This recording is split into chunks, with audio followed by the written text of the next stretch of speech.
everybody. We're sorry we are a little bit late starting today. We've had a little bit of connectivity issues, but we're here now. So for those of you who don't know, my name is Princess. I work here as an interpreter for California State Parks at Patrick's Point State Park in the Sume Village, where we're at right now. And today I'm going to talk to you about a steaming pot. And so a steaming pot is used for, or is something that the women use for a steam.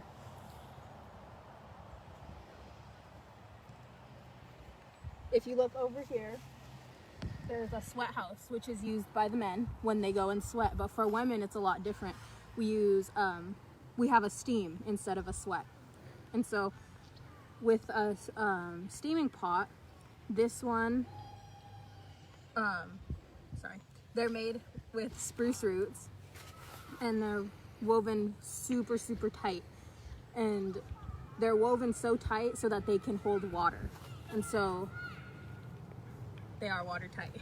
And so when we use these, we have a lot of different herbs and different types of leaves.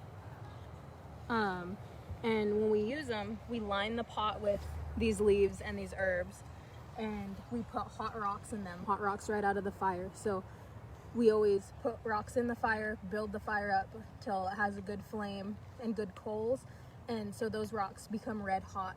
And so we line it with the leaves so that it doesn't burn the basket, because they're really hot rocks, so they can burn right through and leave marks. This one has a little one.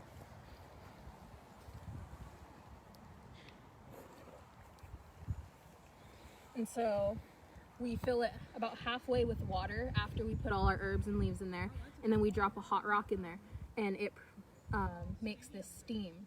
And so when women use it, we cover ourselves with a blanket, we sit in a chair and put this in front of our face and drop the rock in, and steam comes up, and it really cleanses your body and cleanses your insides and everything that you need. A lot of steaming pots have a lot of different designs. This one has a little flint design, and this one was given to me by my grandmother. She gave it to me recently, and it was made by her grandmother. If there are any questions, we can open it up for a window to have questions about a steaming pot or about the sweat house. And give it a few minutes. There's one question. What did you line the basket with inside so you didn't burn the hot rocks? So we line it with, we have a lot of different herbs that we use, but we line it with a special kind of leaf. And we also use a special kind of rock that doesn't break in the fire. What kind of roots are they made out of, the baskets? Spruce roots.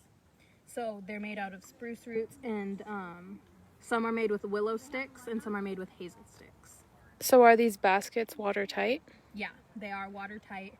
And so if I were to pour water in here, it won't leak through because they're woven so tight. Someone asked, what's the significance of the steam? So for, like I've talked about in previous weeks, a lot of times we have our flower dance girls, and they have a steam, which is really just to cleanse the mind and body, and it's really beneficial, just like a sweat would be for a man. Are there any more questions that anybody has? If not, we'll get ready to finish up our talk for the day. There's one more. Can you use 5-finger fern stems to make patterns in the baskets?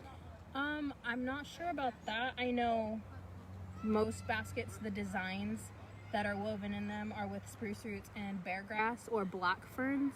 This one has bear grass, and some people use porcupine quills to have a yellow tint to the design. What was Douglas fir root used for basket making too? I'm not sure about Douglas fir root. That's something that I can find out and put in the comment section later. How do you process roots?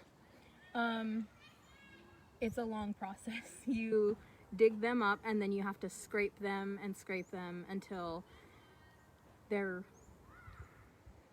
I don't know what the word would be, like the texture of it, but then you soak them and then you can use them. So But what it's is a it? long process. What does it look like when you're scraping them? Are you scraping the outside layer off? Yeah, you're scraping the outside layer that's kind of like a bark layer.